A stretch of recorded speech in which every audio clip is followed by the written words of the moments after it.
आज का रविवारीय प्रवचन, जिसका एक विशेष विषय निर्धारित है। क्या विषय है? जीवन आनंद का उत्सव। हमारा जीवन किस तरह से आनंद के उत्सव से सराबोर हो सकता है, कैसे हमारा जीवन आनंद के उत्सवमय हो सकता है, हम इस जीवन के बारे में विशेष जानने की कोशिश करेंगे, समझने की कोशिश करेंगे। तो इस विषय पर अपने विचारों की प्रस्तुति मुनि हेमंत कुमार जी।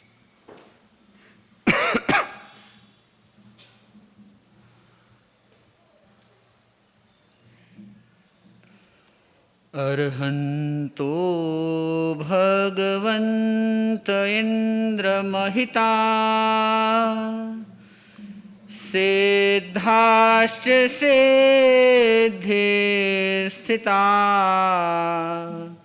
आचार्या जिन शासनोन्नतिकरा पूज्या उपाध्यायका श्री सिद्धांत सुपाठका मुनिवरा रत्नत्रयाराधका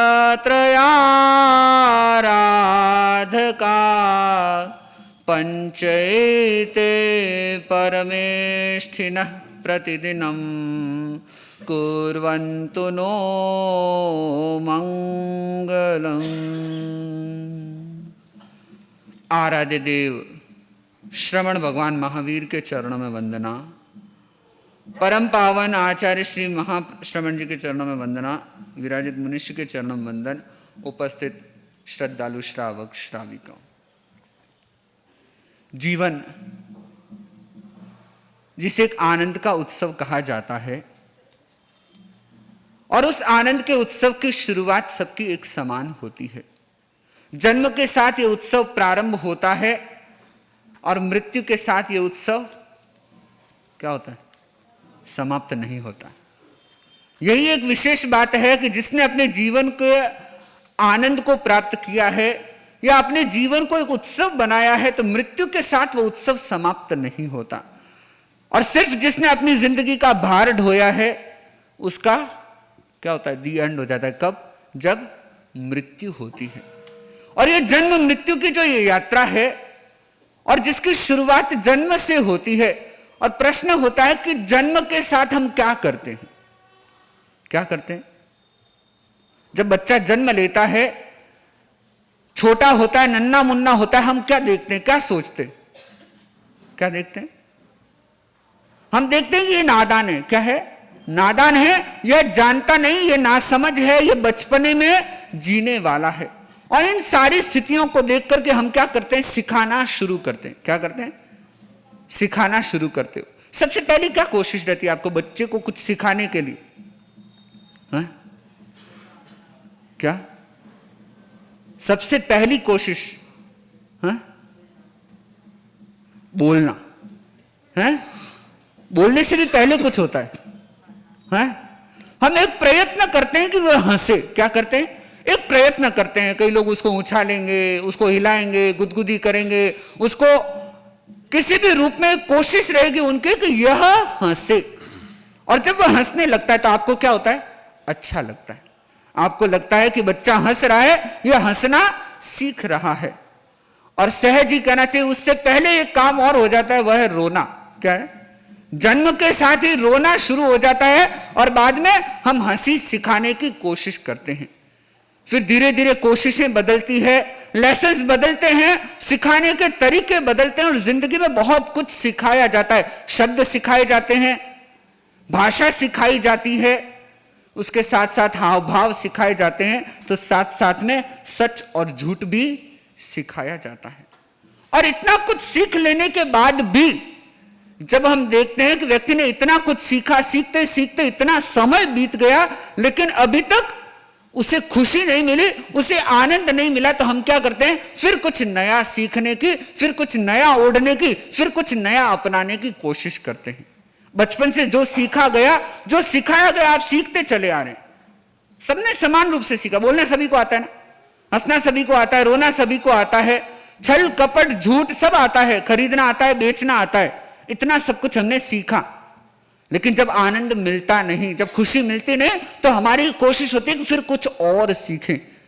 और उसको सीखने के लिए फिर किसी प्रवचन माला में, फिर किसी व्याख्यान माला में, फिर किसी वर्कशॉप में या फिर किसी ट्रेनिंग प्रोग्राम में हम पहुंचते हैं और हमको लगता है कि कुछ ऐसा सीखें जिससे हमें खुशी मिल पाए। लेकिन अगर आप इन गिनी चुनी जिन चीजों को आपने सीखा है, जिन चीजों को आपने अब तक अर्जित किया है, अगर उसमें कुछ व्यवस्थित हो जाए तो आपको आनंद प्राप्त हो सकता है, तो आप आनंद में रह सकते हैं, तो आपका आनंद सुनिश्चित हो सकता है, कंफर्म हो सकता है। प्रश्न होता है कि क्या आपको रोना आता है? ढंग से रोना आता है? अच्छे तरीके से रोना किसको आता है? हाँ, अरे हंस क्यों रहे हो भाई, रोने की बात हो रही। अच्छे तरीके से रोना किसको आता है? किसको लगता है कि मैं अच्छे से रो सकता हूं, खुल के रो सकता हूं, जोर शोर से रो सकता हूं, जी भर के रो सकता हूं? किसी को है? कोई है? किसी को प्राउड है? किसी को विश्वास है अपने रोने पर कि मेरा रोना सबसे बेहतर होगा? कोई नहीं। अच्छा चलो हंसने पे आते हैं। हंसना किसको आता है अच्छे से? हैं? सबको नहीं आता। किसको आता है? कौन ये सुनिश्चित कर सकता है कि मेरे को हंसना बहुत अच्छे से आता है? और अगर कोई व्यक्ति है तो मैं कहूंगा कि आप थोड़ा आगे आएंगे, एक बार हंस के बताएंगे। कोई है ऐसा व्यक्ति जिसको हंसना बहुत अच्छे से आता है? कोई?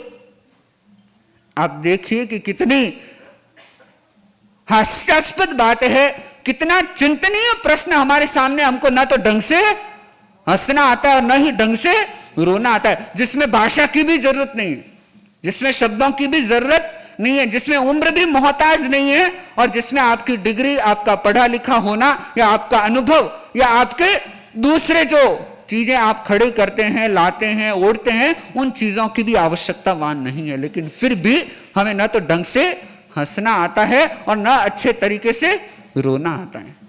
तो मैं कहता हूं कि अगर आपको जिंदगी को आनंद का उत्सव बनाना है तो हंसना सीख लीजिए और रोना सीख लीजिए। क्या आप कहेंगे महाराज रोने में क्या आनंद है? अगर आपने सही ढंग से हंसना सीख लिया और सही तरीके से रोना सीख लिया तो क्या होगा? आपको आनंद प्राप्त हो जाएगा। और अभी तक जो हमारा रोना है वह भी गलत तरीके से है और हमारा हंसना भी क्या है? अब हंसते कब हो? जब सामने कोई कैमरामैन होता है। क्या होता है आजकल? किसी को हंसाने के लिए भी क्या है? कैमरा लाना पड़ता है। कैमरा लाते ही क्या होता है? हंसी शुरू हो जाती है। या फिर कईयों को जोक सुनने पड़ते हैं, सुनाने पड़ते हैं, या कई लोग जो हंसी के लिए क्या करते हैं? लाफिंग क्लब, लाफिंग क्लासेस में जाते हैं, या कई लोग हंसी खुशी के लिए क्या करते हैं? जोक के वीडियोस देखते हैं। क्या करते? देखते हो नहीं देखते? ये सारी चीजें आपके जीवन में है। या तो आपको हंसी आएगी जब कैमरा सामने है, या जब कभी कोई जोक आपको सुनाया जा रहा है। ऐसी स्थितियों में जब हम हंसते हैं तो वह हमारा हंसना भी क्या होता है? डुप्लीकेट होता है, ओरिजिनल नहीं होता। ओरिजिनली आप स्वयं पर चिंतन कीजिए कि लास्ट ओरिजिनली आप कब हंसे थे? प्राकृतिक रूप से आप कब हंसे थे? और हमारा हंसना भी नकली और रोना भी नकली है। हम हंसते कब हैं? मैंने बता दिया। रोते कब हैं? जब हमारा कुछ लूट गया, कुछ चला गया, कुछ हमें नहीं मिला, उदासी हो गई, कुछ हमारे साथ गलत हो गया, कुछ जो हमने सोचा था वह नहीं हुआ, तब हम रोने लग जाते हैं। और ये दोनों ही अपने आप में कहना चाहिए डुप्लीकेट है। हमें ना तो ढंग से रोना आया, ना अच्छे तरीके से हंसना आया। और यही एक कारण है कि हमारा जीवन अब तक उत्सव नहीं बन पाया। ये सिर्फ और सिर्फ सांसों की गिनती है, दिनों की, सप्ताह की, महीने की, साल की गिनती है जो पूरी होती चली जा रही है। और आप एक एक साल गिनते गिनते हाँ 35 का हो गया, 37 का हो गया, 40 का हो गया, 27 का हो गया, 17 का हो गया, और फिर क्या करते हैं? सोचते हैं कि मैं बड़ा हो गया, मुझे बहुत कुछ मिल गया, मैंने कुछ अच्छा कर लिया। आप देखना कि हमें रोना भी सीखना है और हंसना भी सीखना है। लेकिन आज के समय का रोना कैसा रोना? एक प्रसंग याद आता है। आचार्य श्री महाप्रज्ञ जी जो तेरापन धर्म संघ के 10वें आचार्य, उनके पास एक परिवार आया और परिवार ने गुरुदेव के सामने दर्शन किए। दर्शन वंदन करने के साथ जो बैठा और बैठते ही रोना शुरू हो गया। क्या? रोना शुरू। रोते बिलखते वह गुरुदेव के सामने बैठे, तो गुरुदेव ने पूछ लिया क्या हुआ, क्या गुरुदेव ने क्या पूछा उनसे, क्या हो गया? तो वो लोग बोले कि महाराज बड़ा गजब हो गया। अच्छा गजब हो गया? गजब क्या हुआ? कि गजब ये हुआ कि हमारे पास इतना धन था, इतना धन था, इतना धन था, और सारा धन लुट गया। क्या हुआ? सारा धन लुट गया। गुरुदेव ने पूछा कैसे लुट गया? कि गुरुदेव हमारे पिताजी ने इतनी जमीनें हमको दी, इतना सोना जवाहरात माणक मोती थे, इतना कुछ हमारे पास था, और चोर आए, लुटेरे आए और सब कुछ लूट के चले गए, हमारा सब कुछ चला गया। और ऐसा दुख, ऐसा रोना, ये क्या है? बहुत सारे लोग करते हैं। बहुत सारे लोगों की ये समस्या होती है, जब वे लुट जाते हैं, या ऐसा कहना चाहिए कि जब वे कंगाल हो जाते हैं, तब क्या होता है? रोना आता है कि नहीं आता? आपके पास छोटे से बच्चे को देख लो, छोटे से बच्चे के हाथ में अगर एक चॉकलेट भी है, वह चॉकलेट भी अगर किसी ने छीन ली तो क्या होगा? क्या होगा? रोना चालू। और बड़ों के साथ भी ऐसा ही होता है। छोटे और बड़े में कोई बहुत ज्यादा अंतर नहीं, थोड़ा सा बुनियादी फर्क है कि छोटा बच्चा छोटी चीज के लुट जाने पर रोता है, और बड़ा आदमी बड़ी चीज के लुट जाने पर रोता है, लेकिन रोते दोनों हैं। और गुरुदेव के सामने वह सब रोने लगे, तो गुरुदेव ने उनसे प्रश्न किया, तो उन्होंने बोला कि गुरुदेव इतना धन था हमारे पास और सब लुट गया, हम तो बर्बाद हो गए, अब हमारे जीवन में कुछ नहीं हो सकता। और मुंह लटकाए मायूस से गुरुदेव के सानिध्य में बैठ गए। तो गुरुदेव ने उनसे एक प्रश्न किया, सिर्फ और सिर्फ एक प्रश्न, और एक प्रश्न ने उनके चिंतन को बदल दिया, उनकी सोच को बदल दिया, और कहना चाहिए कि उनके जो सारे जो दुख या रोने के कारण थे, सारे कारण समाप्त हो गए। गुरुदेव ने एक प्रश्न पूछा कि तुम क्या लेके आए थे? क्या पूछा? तुम क्या लेके आए थे? तुम्हारा क्या है? था तुम्हारे बाप का था। किसका था? बाप का था, बाप ने दिया था, तुम्हारा तो था ही नहीं। और जब तुम्हारा था ही नहीं तो क्या? तो रोना क्या चीज का? और हमारी जिंदगी में जो हम रो रहे हैं, उनमें भी यही चीजें हैं। लुट गया, और उस चीज के लुट जाने पर हम रो लेते हैं, जो चीज शायद हमारी थी ही नहीं, जो चीज हमारी हो नहीं सकेगी, जो चीज हम लेके जाने वाले नहीं है, और उन तमाम चीजों के प्रति हमारे मन में एक उदासी, मायूसी भरा भाव आए दिन उठता रहता है, उभरता रहता है। इसीलिए मैं कहता हूं कि वह रोना अपने आप में क्या है? डुप्लीकेट है, या वह रोना अपने आप में नादानी भरा है, वह रोना अच्छा रोना नहीं है। तो रोना कैसे चाहिए? और रही बात हंसने की, वही बात है इससे उलट। आपको कोई अच्छी चीज मिल गई, आपको पैसा मिल गया, आपको किसी व्यक्ति से मिलन हो गया, आपको किसी अच्छी चीज को आपने देखा, तो क्या होगा? क्या करने लगते हो? हंसने लगते हो। हंसते हो कि नहीं हंसते हो? और कई लोगों की आदत है, बस रोज चितारना करते हैं, अपने फोटोज देखते हैं, गैलरी। क्या आज की बहुत बड़ी बीमारी है गैलरी। गैलरी है ना सबके पास है, इस हॉल में गैलरी नहीं है, बाकी मोबाइल में सबके गैलरी। और उस गैलरी में जाके क्या करते हैं? रोज फोटोज का चितारना करते हैं। 25 बोल चितारे जाते नहीं, प्रतिक्रमण याद रहता नहीं, भक्तामर तो कब का भूल चुके।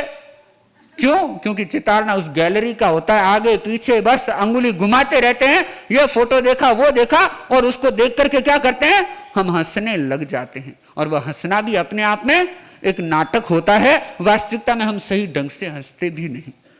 तो हमें हंसना भी सीखना है, तो रोना भी सीखना है। प्रश्न होता है कि हमें रोना किस पे आना चाहिए? किस पे आना चाहिए?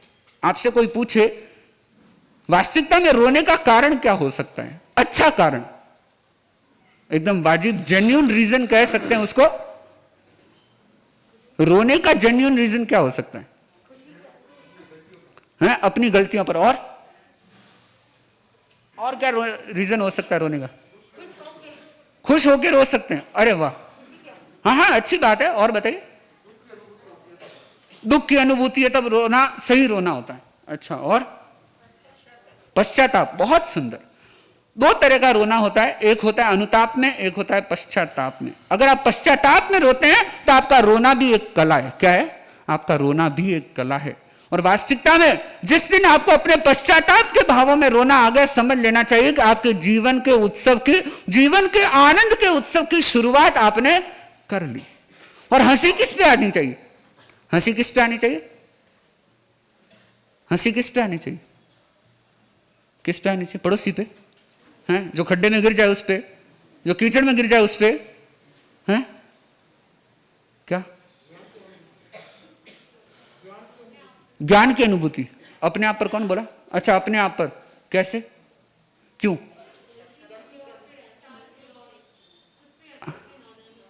हाँ, अपनी नादानी पर क्या आनी चाहिए?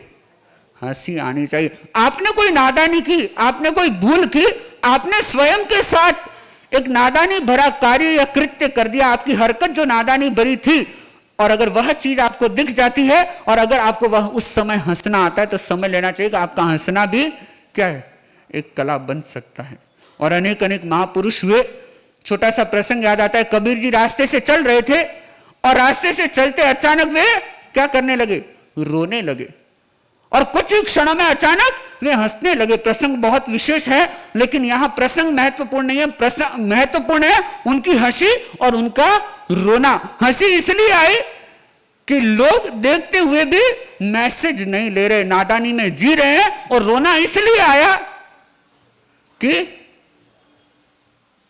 उन्होंने अपने समय को जाया कर दिया, वक्त को बेकार कर दिया, और इन भावों से वे रोने लगे। और आप जानते हैं कि वे कितने महान बन गए।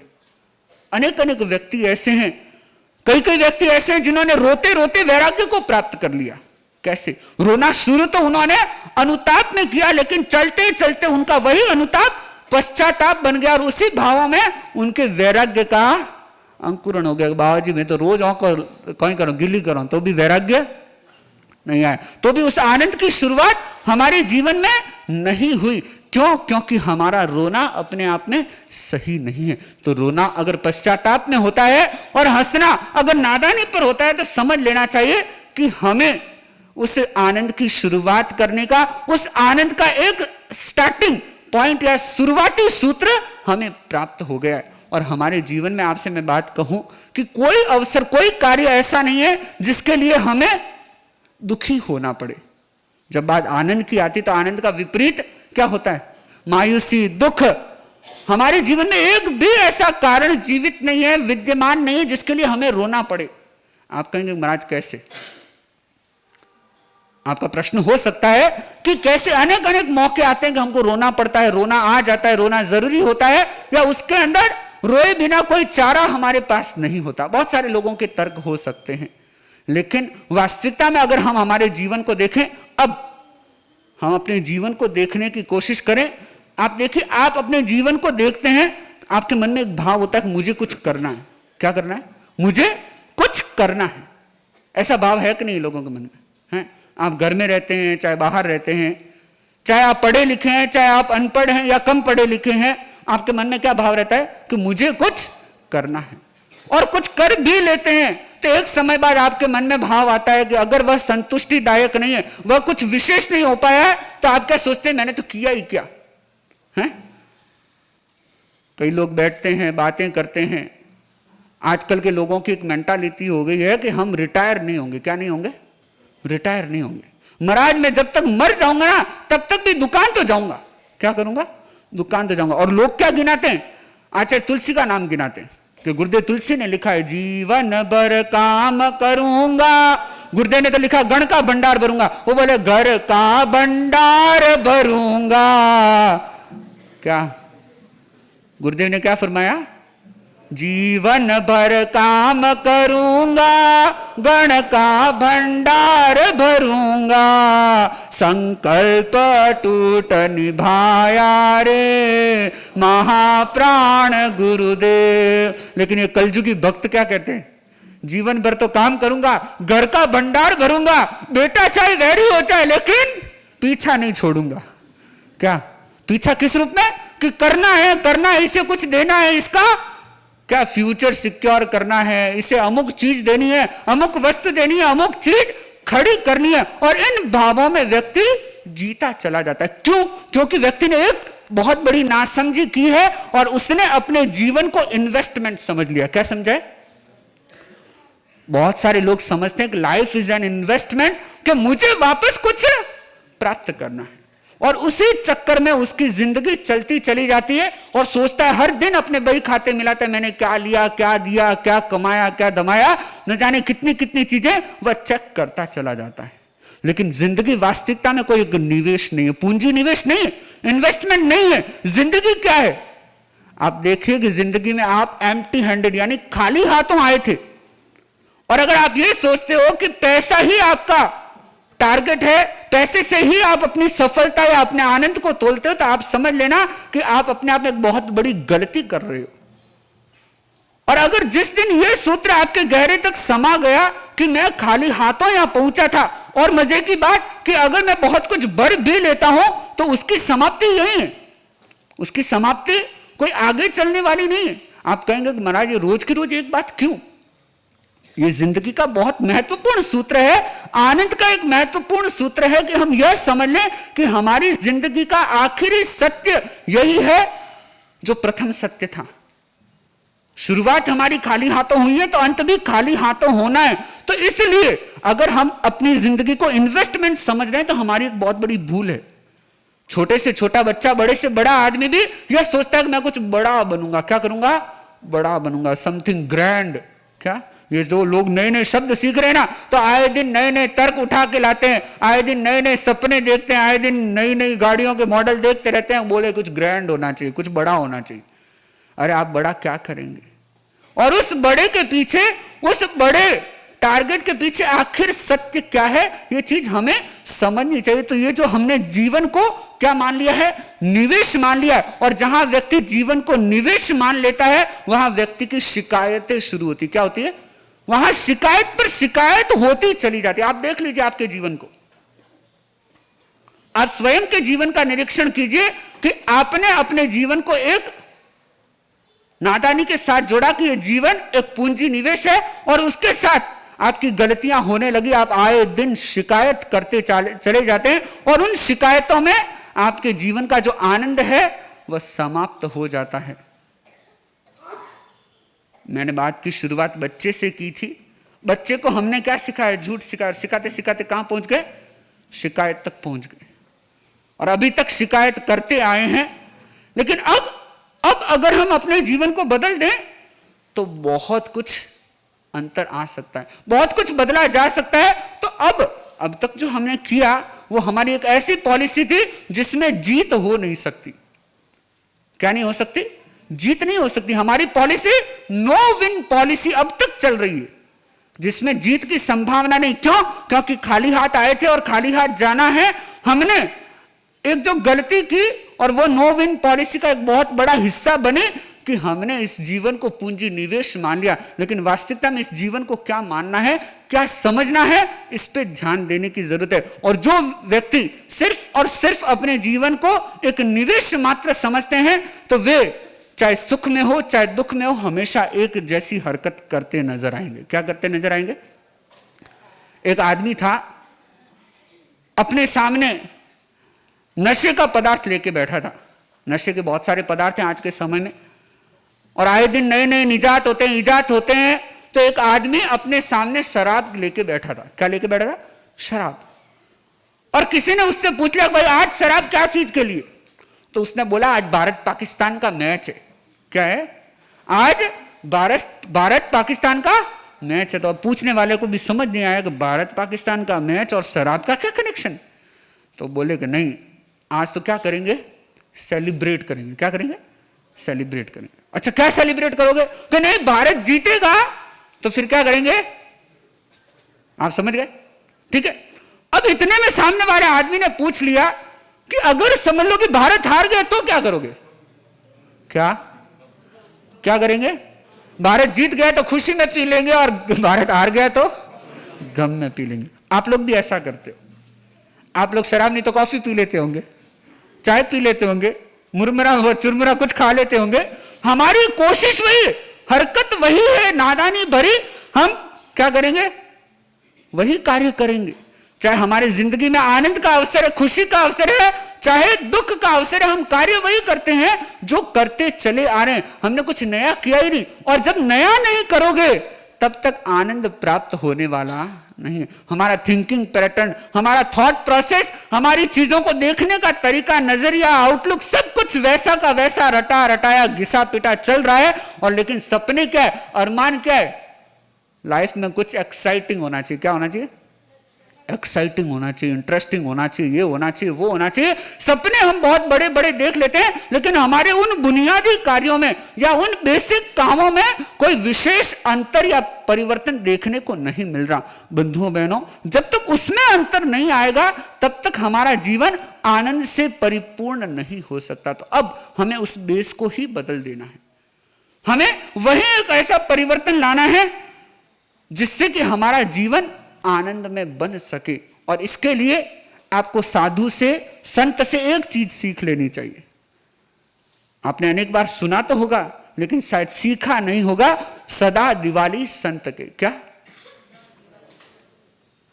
आप देखिए कि हमारा उत्सव मनाने का तरीका क्या होता है। हम अगर किसी चीज को सेलिब्रेट करते हैं तो कैसे करते हैं? कैसे करते हैं? संत अगर किसी चीज को सेलिब्रेट करता है तो कैसे करता है? हाँ? त्याग से और शांति से और हाँ? तपस्या और हाँ? संकल्प और त्याग और हाँ? विवेक। कोई है विवेक?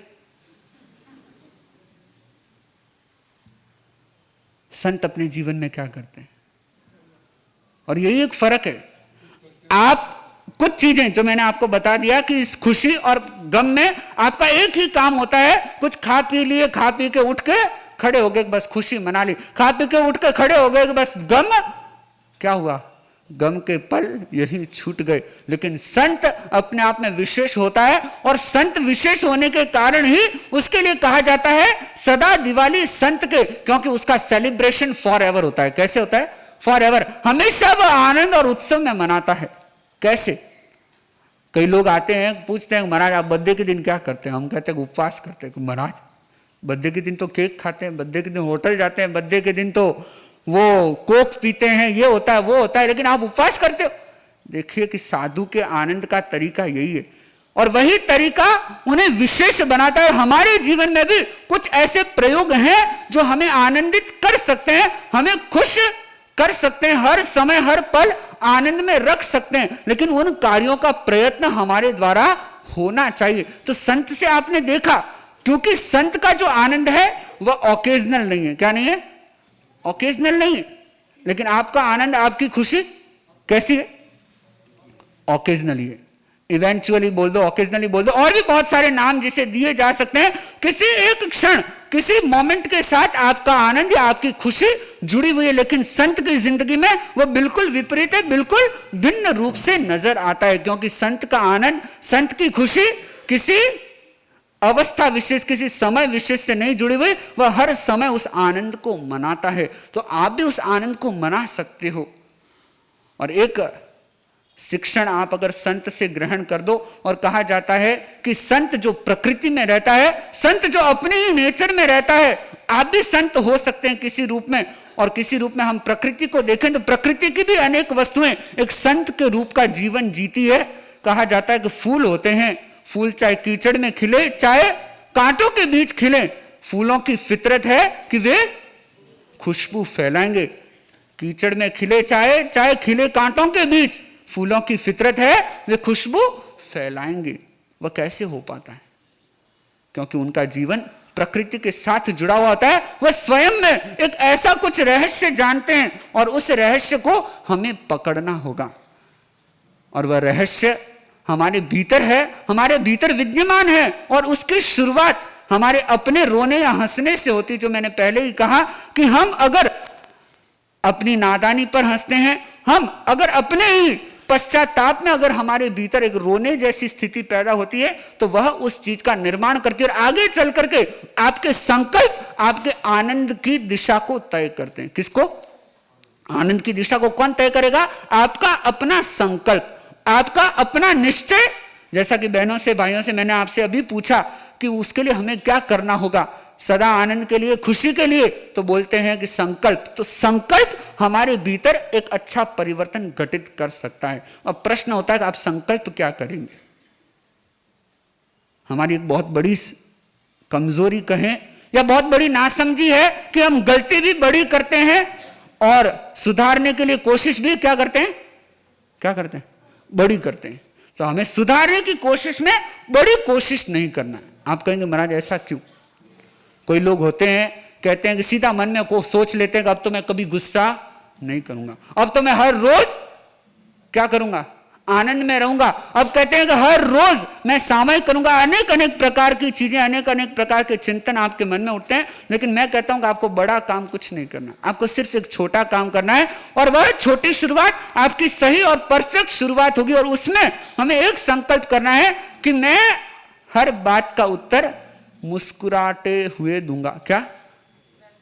हर बात का उत्तर मुस्कुराते हुए दूंगा। और अगर ये एक छोटा सा संकल्प आप कर लेते हैं तो आपके जीवन में बहुत बड़ा परिवर्तन आ सकता है। क्यों?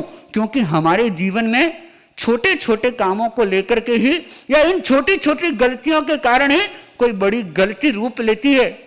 एक बार ऐसा ही हो गया, एक आदमी, देखना जो बिना सोचे बिना समझे काम करने लग जाते हैं। दो आदमी पास पास में बैठे थे, तो एक ने बोला कि मेरे मन में है कि इस बार मौसम अच्छा है, बारिश काफी अच्छी हो रही है, तो क्यों ना मैं कोशिश करूं कि मैं फसल अच्छी हो जाए तो एक भैंस खरीद लूंगा। क्या खरीद लूंगा? एक भैंस खरीद लूंगा। तो इतने में पास में जो आदमी बैठा उसने बोला कि भैंस तो खरीद लेगा, लेकिन थोड़ा ध्यान रखना, तेरे घर के पास ही मेरा खेत है। क्या है? तेरे घर के पास ही मेरा खेत है। तो बोले इसमें क्या दिक्कत है? कि नहीं, तू तेरी भैंस का ध्यान रखना, कहीं मेरे खेत की खेती खराब नहीं कर दे। तो उसने बोला अरे पशु है, मार लेता है कभी, वो क्या कर सकते हैं? तो सामने वाले को भी तैस आ गई, ऐसे कैसे मार सकता है? कि नहीं, देख तेरे को तेरी फसल की चिंता है तो तू बाढ़ कर देना, तारबंदी कर लेना, लेकिन भैंस को कंट्रोल में कर पाना तो बहुत मुश्किल है, मैं तो नहीं कर पाता। तो इतने में सामने वाले को भी गुस्सा आ गया। उसने बोला ऐसे कैसे नहीं करेगा। उसने लठ पकड़ लिया, सामने वाले ने भी क्या कर लिया, लठ पकड़ लिया, और दोनों क्या करने लगे, क्या करने लगे? अच्छा बताओ, भैंस कहाँ है? खेत कहाँ है? खेती खराब कहां हो रही है? कहां हो रही है? एक छोटी सी गलती से जो शुरुआत हुई, क्या हो गया? एक बहुत बड़ी गलती बन गई। और हमारे जीवन में भी ऐसी कुछ छोटी छोटी गलतियां मिलकर एक बड़ी गलती बनती है, और वही बड़ी गलती या वही बड़ा घटना प्रसंग हमारे जीवन के आनंद को या जीवन के उत्सव को खराब कर देता है। और अगर एक छोटी सी शुरुआत, यानी कि स्टार्टिंग में हम एक संकल्प कर रहे हैं कि मैं हर बात का उत्तर मुस्कुराते हुए देने का प्रयत्न करूंगा, और एक संकल्प, एक परिवर्तन अनेक अनेक परिवर्तनों को क्या कर सकता है? एक सिलसिला बना सकता है। एक के बाद एक अच्छी चीज अपने आप घटित होती चली जाएगी। तो बंधुओं बहनों, हमारा जीवन जो आनंद का उत्सव है, आनंद का उत्सव जो हम मना सकते हैं, लेकिन उसकी शुरुआत हमें एक सही तरीके से करने की कोशिश करनी है। और एक छोटी सी शुरुआत मैं समझता हूं कि हर व्यक्ति जिसे करने में सक्षम है, और आप भी एक छोटी सी शुरुआत करें और अपने जीवन के इस आनंद के उत्सव को हमेशा मनाने का प्रयत्न करें। 2-3 क्षण, 2-5 दिन या एक आध बार उत्सव मनाने से उत्सव उत्सव नहीं कहलाता। वह उत्सव सिर्फ एक आयोजन बनकर के रह जाता है, लेकिन हमारा जीवन कोई आयोजन नहीं है। हमारा जीवन जो स्वयं अपने आप में संपूर्ण उत्सव है, तो हम हर दिन को एक उत्सव के रूप में मनाएं। इन्हीं भावना के साथ मेरा विनम्र निवेदन मुनि श्री हिमांशु कुमार जी स्वामी से अपने उद्बोधन करें। ओम अरहं सुगुरु शरणं विघ्नहरणं मिटे मरणं सहज हो मन जगे चेतन करे दर्शन स्वयं के हम बने अरहं बने अरहं बने अरहं बने अरहं। परम प्रभु को प्रणाम। परम पूज्य गुरुदेव आचार्य सिंहाश्रमण जी को वंदन। मुनि हेमंत कुमार जी, श्रावक श्राविकाओं, एक व्यक्ति चौराहे पर खड़ा था और वह अपने हाथ में बर्फ का टुकड़ा लेकर के चारों ओर घुमा घुमा करके देख रहा था। क्या कर रहा था? किसको देख रहा था? बर्फ के टुकड़े को ऐसे चारों तरफ से ऐसे घुमा घुमा करके देख रहा था। और खड़ा कहां था? एक चौराहे पर। अब आप उधर से जा रहे हो, मान लो वो आपका परिचित व्यक्ति है और वो ऐसे कर रहा है, तो आप क्या करोगे? क्या करोगे आप पूछोगे कहीं करे, क्या कर रहे हो? तो वह व्यक्ति ऐसे जब बार बार बार बार इस तरह से घुमा रहा था, तो उससे उसके परिचित व्यक्ति ने पूछा, भैया क्या कर रहा है? तो उसने कहा कि मैं ये देख रहा हूं ये जो बर्फ है ना वो कहां से लीक हो रही है। क्या देख रहा है? बर्फ कहां से लीक होती है? नीचे से। लो क्या बर्फ नीचे लीक होगा? बर्फ चारों तरफ से लीक हो रही है। हमारे जीवन में भी यही हो रहा है। हमारे जीवन में आनंद भरा हुआ है और चारों तरफ से आनंद बिखर रहा है, चारों तरफ से आनंद छिटक रहा है, लेकिन हम उस आनंद को देख ही नहीं पा रहे कि कहां से लीक हो रहा है। कि हमको यह पता ही नहीं है कि हमारे भीतर भी आनंद छिपा हुआ है, हमारे भीतर आनंद भरा हुआ है, हमारा जीवन आनंद का उत्सव है। लेकिन हम लोगों ने अपने जीवन में ऐसे कारनामे कर रखे हैं, या हम अपने जीवन को इस तरह से जी रहे हैं, या हमने कुछ ऐसी गलत आदतें बना रखी, उसके कारण से क्या हुआ कि हमारा जो आनंद था वह क्या हुआ? वह लीक होना बंद हो गया। वह आनंद कहां रह गया? भीतर का भीतर ही रह गया। परंतु अगर व्यक्ति वास्तव में चाहे कि मुझे अपने जीवन को आनंद का उत्सव बनाना है, मुझे अपने जीवन को आनंद से सराबोर करना है, मुझे एक आनंद पूर्ण जीवन जीना है, तो यह सिर्फ और सिर्फ वही व्यक्ति कर सकता है। न तो कोई भगवान महावीर किसी के जीवन को आनंद से भर सकते हैं, न कोई गुरु किसी के जीवन को आनंद को भर सकते हैं। हाँ, किसी का नाम तो आनंद जरूर दे सकते हो, लेकिन जीवन को आनंद से नहीं भर सकते। और अगर जीवन को आनंद से भरना है, जीवन को आनंद का उत्सव बनाना है, तो हमें क्या करना होगा? हमारे सामने दो मार्ग हैं। कितने मार्ग है? दो मार्ग। एक साधनों का मार्ग है और दूसरा साधना का मार्ग है। पहला कौन सा मार्ग है? साधनों का। और दूसरा कौन सा है? साधना का। आप लोग कौन से मार्ग पे चलते हो ज्यादा? साधनों का। और यह ध्यान रखना, जितना जितना साधनों के मार्ग पे चलोगे, जितना जितना साधनों के पीछे भागोगे, जितना जितना साधनों की दुनिया में जियोगे, उतना उतना क्या का? उतना उतना आनंद आपसे दूर होता जाएगा। और जितना जितना साधना की दुनिया में जीने की कोशिश करोगे, जितना जितना साधना में डुबकी लगाओगे, जितनी जितनी साधना करोगे, उतना उतना आनंद आपके अंदर आएगा। बंद बंद पड़ी जो अंदर आई, आपके भीतर से प्रकट होगा। और ये ध्यान रखना, आप मजा तो बाहर से ले सकते हो और दूसरी चीजें बाहर से भर सकते हो, घर को बाहर से भर सकते हो, लेकिन आनंद को बाहर से नहीं भर सकते। क्योंकि आनंद क्या है? हमारा स्वभाव है, आत्मा का नेचर है।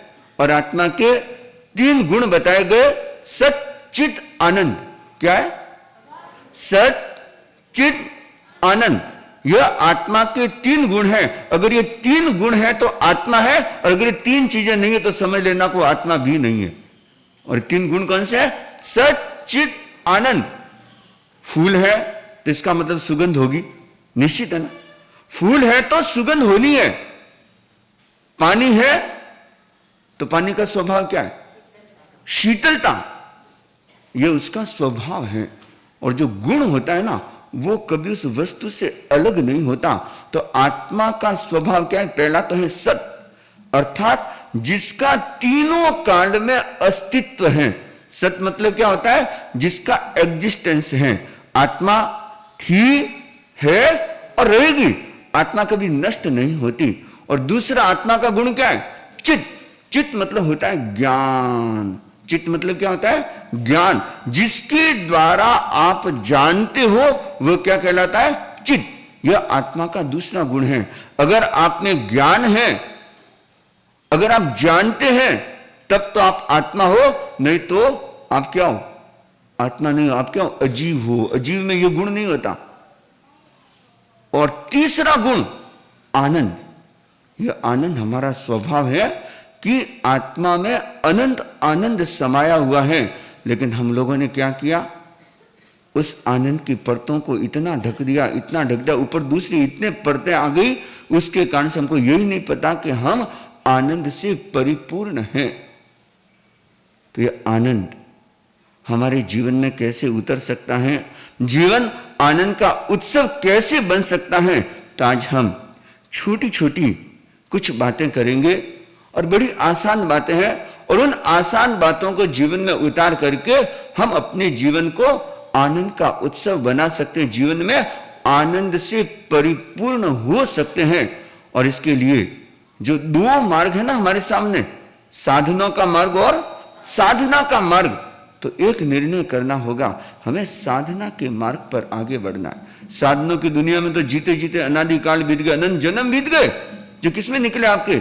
सिर्फ और सिर्फ साधनों की दुनिया में ही बीते हैं। लेकिन अब यह निश्चय कर लो कि साधनों की दुनिया में जीते जीते तो मेरे को कुछ नहीं मिला, और अगर साधनों की दुनिया से मिल जाता तो फिर तो चक्रवर्ती सम्राट क्यों संयम का पद स्वीकार करते? बड़े बड़े राजा महाराजा क्यों साधना का पद स्वीकार करते?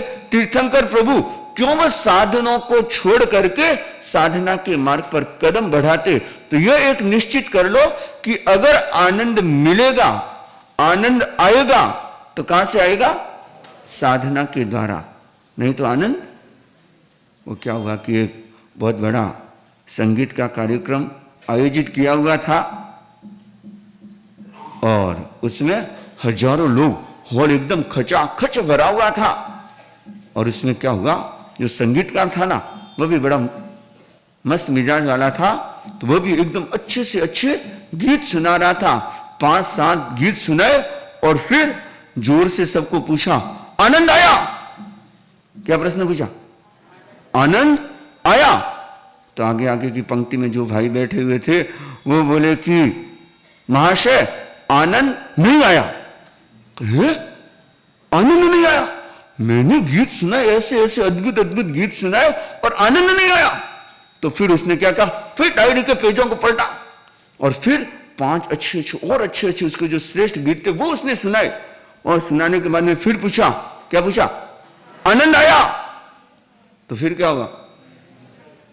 वो बोले कि आनंद नहीं आया। तो देखा कि है, ये तो मेरी बहुत बड़ी इंसल्ट हो रही है।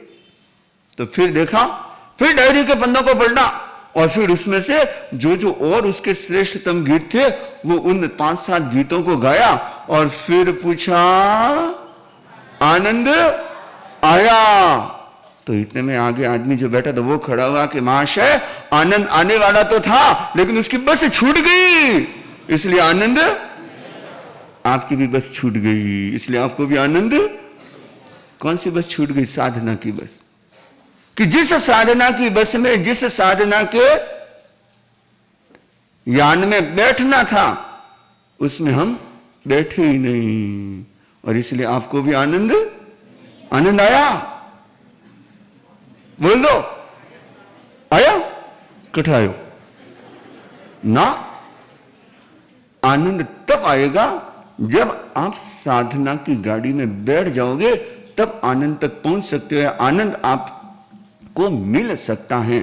तो हम ऐसा क्या करें जिससे कि हम आनंद से सराबोर हो जाएं? तो इसके बारे में छोटे छोटे सूत्रों की चर्चा कर रहे हैं।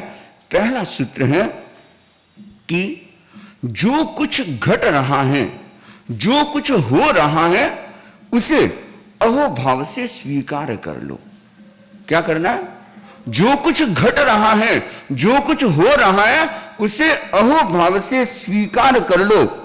क्योंकि आज हमारे जीवन में जो कुछ भी होता है, शुभ होता है कि अशुभ होता है, गलत होता है, अच्छा होता है, या जो कुछ भी हो रहा है, घटना तो घट रही है, लेकिन हम क्या करते हैं? हम उसके परिणाम के बारे में सोच लेते, यह अच्छा हुआ या बुरा हुआ, हम उसको स्वीकार नहीं कर पाते।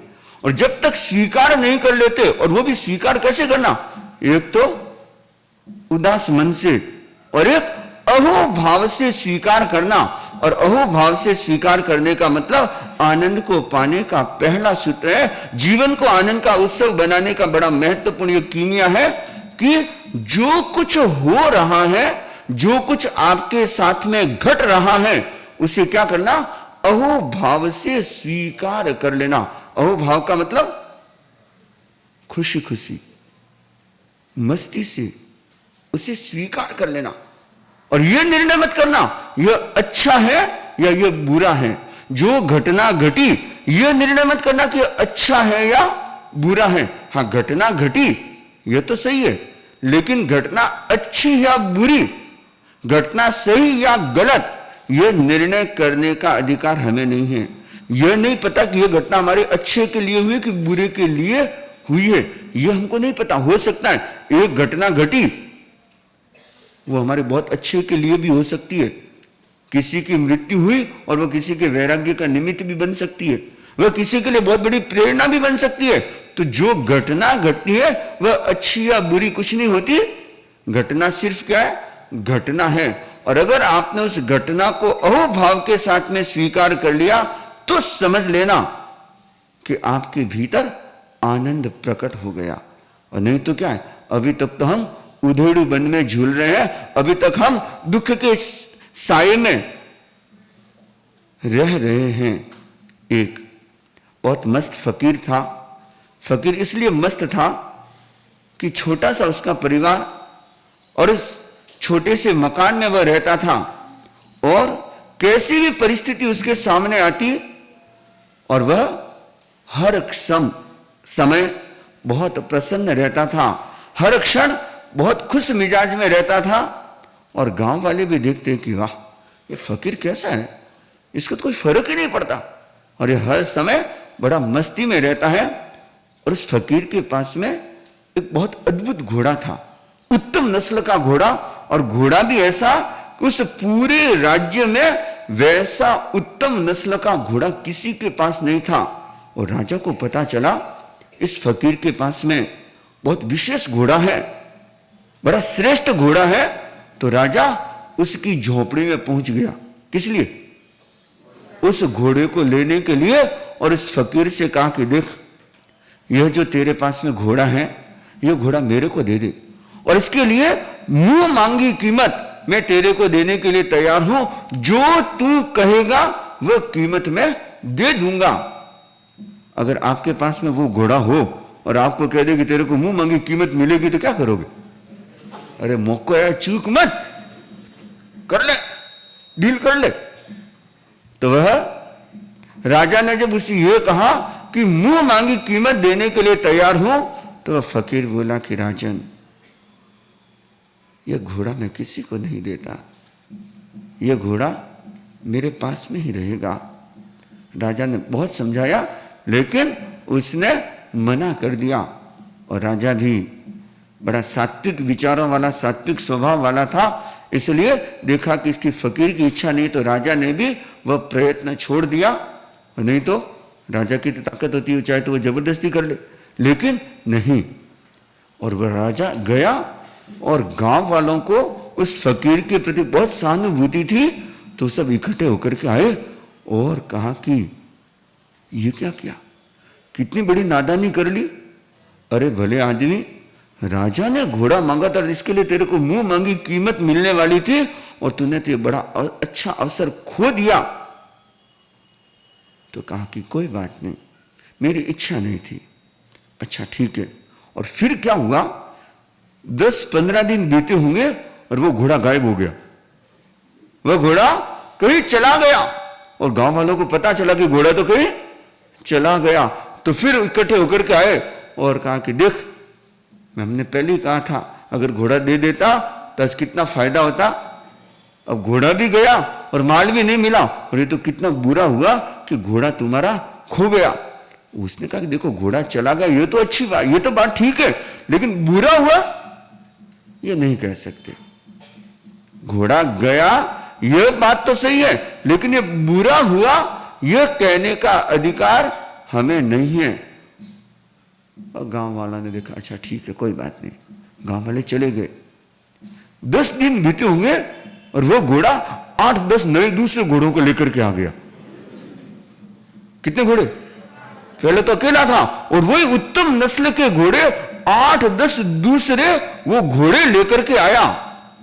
और जैसे गांव वालों ने देखा, अरे वो आए भागे भागे, अरे ये तो बहुत अच्छा हुआ कि तेरा घोड़ा चला गया, देख वो 8-10 दूसरे नए घोड़ों को लेकर के आया, ये तो बहुत अच्छा हुआ। फिर वो बोला कि अरे यही भूल कर रहे हो, फिर भूल कर रहे हो। अच्छा हुआ या बुरा हुआ ये नहीं, हाँ वह घोड़ा गया और 10 घोड़ों को लेकर के आया है, ये अच्छा हुआ या बुरा हुआ ये निर्णय मत करो, अभी इसमें जल्दबाजी मत करो। हम लोग क्या करते हैं, कोई भी घटना घटती है ना, अरे हमारे हाथों को तो देखो तो बुरा भी हो, अरे देखो उस बेचारे के साथ में कितना बुरा हो गया, अरे उसके साथ में देखो कितना अच्छा हो गया। हम क्या कर लेते हैं, तत्काल निर्णय फतवा निकाल देते हैं कि अच्छा हुआ या बुरा हुआ। लेकिन जो व्यक्ति आनंद से परिपूर्ण होगा ना, वो कभी अच्छा बुरा का निर्णय नहीं करेगा। वो क्या करेगा, सिर्फ उस घटना को स्वीकार कर लेगा।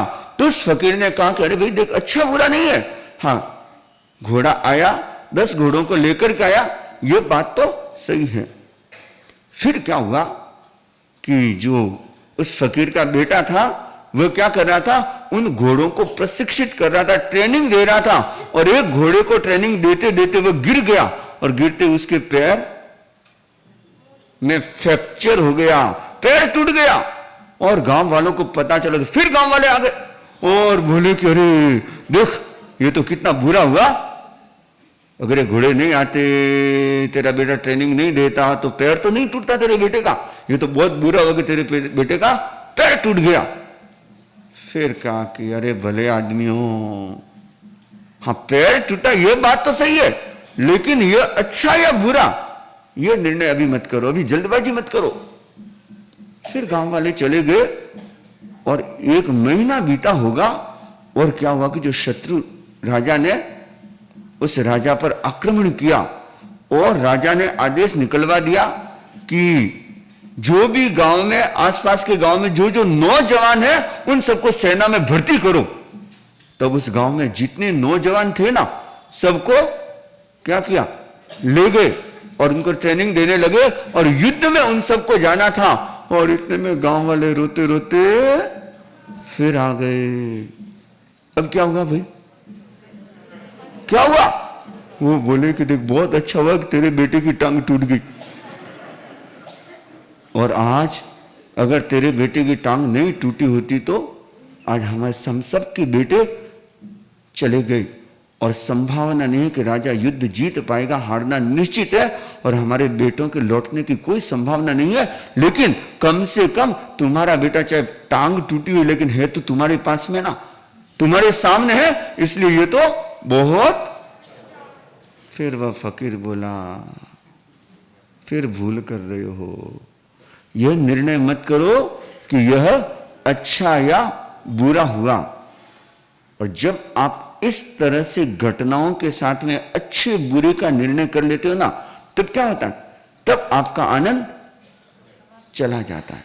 क्योंकि जो व्यक्ति घटनाओं से प्रभावित होता है, जो व्यक्ति घटनाओं में बह जाता है, या जो व्यक्ति अच्छे बुरे में उलझ जाता है, वह व्यक्ति अपने जीवन को आनंद से परिपूर्ण नहीं बना सकता। अगर जीवन को आनंद का उत्सव बनाना है तो क्या करना होगा? पहला काम, जो घटना घट रही है उसे अहोभाव से, याद रखना इस बात को भी, अहोभाव से स्वीकार कर लो। और अगर अहोभाव से स्वीकार कर लिया तो समझ लेना आप अपने जीवन को आनंद से परिपूर्ण कर सकते हो, आनंद का उत्सव अपने जीवन में मना सकते हो। और दूसरी बात यह भी चिंतन करना, आपके जीवन में जो कुछ घट रहा है, क्यों घट रहा है? जो कुछ आपके जीवन में सुख या दुख आ रहा है, क्यों आ रहा है? आपके जीवन में जो कुछ, चाहे लाभ, हानि, निंदा, प्रशंसा, मान, अपमान, जो कुछ हो रहा है, कारण क्या है?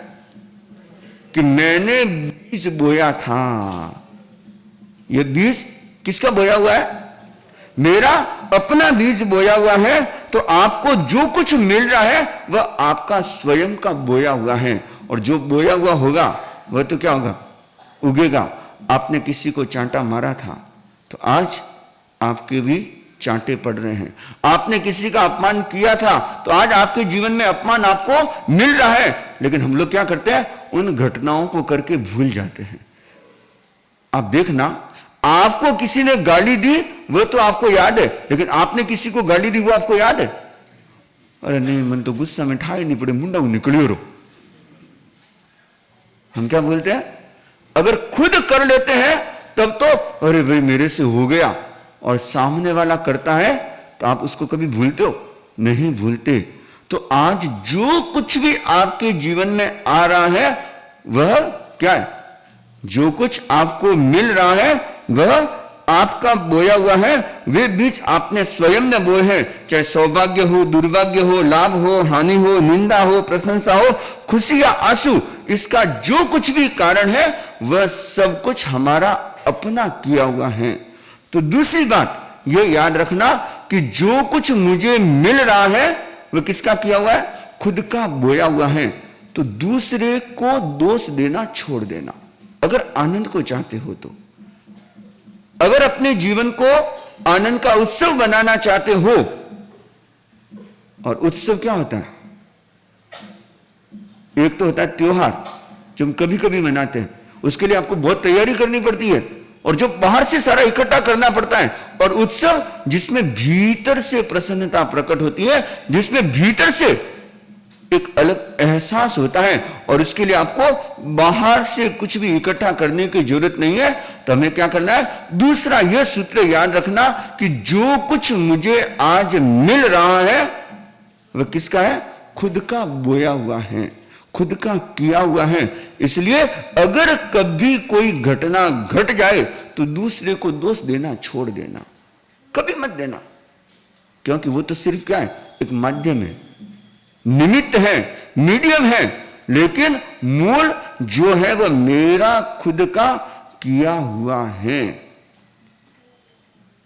अगर दिल किसी का दुखाया न होता, अगर दिल किसी का दुखाया न होता, जमाने ने तुझको सताया न होता।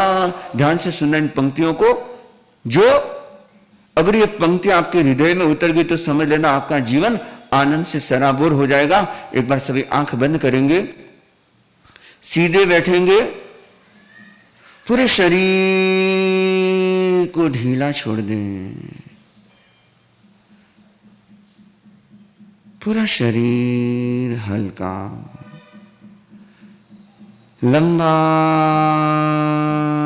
श्वास लें, लंबा श्वास छोड़ें।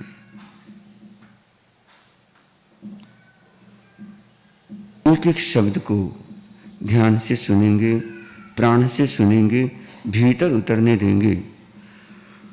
अगर दिल किसी का दुखाया न होता, अगर दिल किसी का दुखाया न होता, जमाने ने तुझको सताया न होता, जमाने ने तुझको सताया न होता।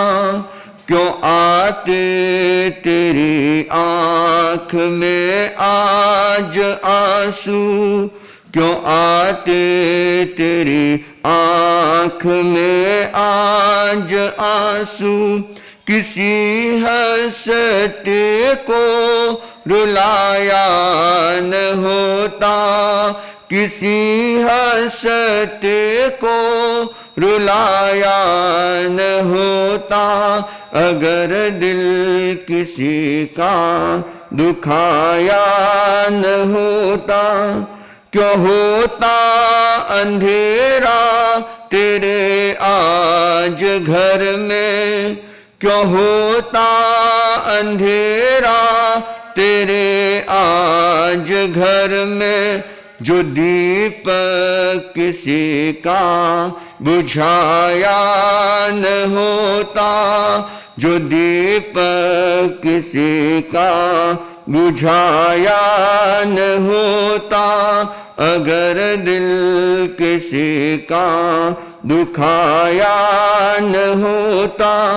क्यों मिलते कदम दर कदम काट तुझको, क्यों मिलते कदम दर कदम काट तुझको।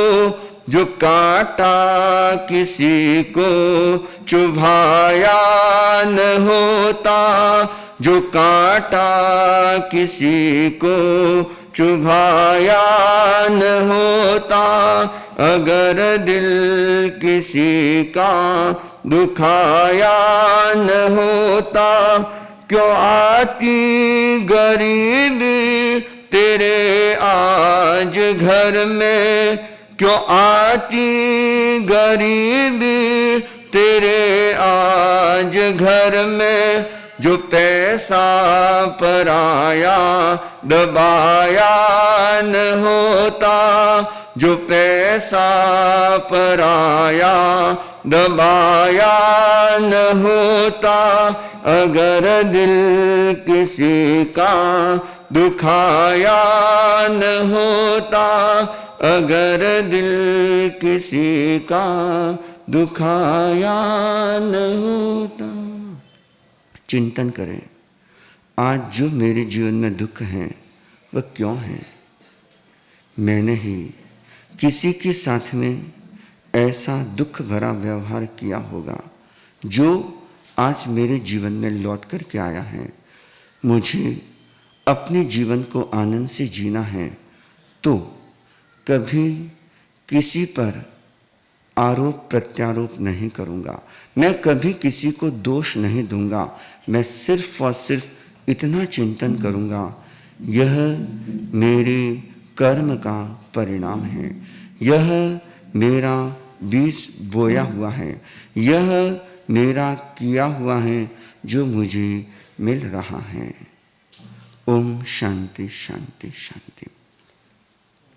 आप चिंतन करना कि यह दो सूत्र हमारे जीवन के इतने महत्वपूर्ण सूत्र हैं कि अगर जीवन को आनंद का उत्सव बनाना है, जीवन में आप चाहते हैं कि आनंद हमारे भीतर प्रकट हो, तो हमें क्या करना होगा, इन दो सूत्रों को याद रखना। पहला सूत्र कौन सा है? जो कुछ भी हो रहा है, जो कुछ मिल रहा है, उसे अहोभाव से स्वीकार कर लेना। और दूसरा, जो कुछ मिल रहा है मेरा स्वयं का बोया हुआ है, मेरा स्वयं का किया हुआ है। और तीसरी बात याद रखना कि साधना के मार्ग पर चलने पर हमें आनंद की उपलब्धि हो सकती है और साधनों के द्वारा जिंदगी बीतती जाएगी, जन्मों के जन्म व्यतीत होते जाएंगे, लेकिन आनंद का अनुभव, आनंद की उपलब्धि, आनंद का उत्सव नहीं मना सकते। तो अगर जीवन आनंद का उत्सव बने तो हमें इन तीन सूत्रों को, तीन बातों को याद रखना है और अपने जीवन में विशेष रूप से साधना के मार्ग पर आगे बढ़ने की, साधना के पथ पर आगे बढ़ने की कोशिश करना, लक्ष्य रखना, तो हम अपने जीवन को आनंद का उत्सव बना सकते हैं। इन्हीं भावों के साथ में ओम शांति शांति शांति।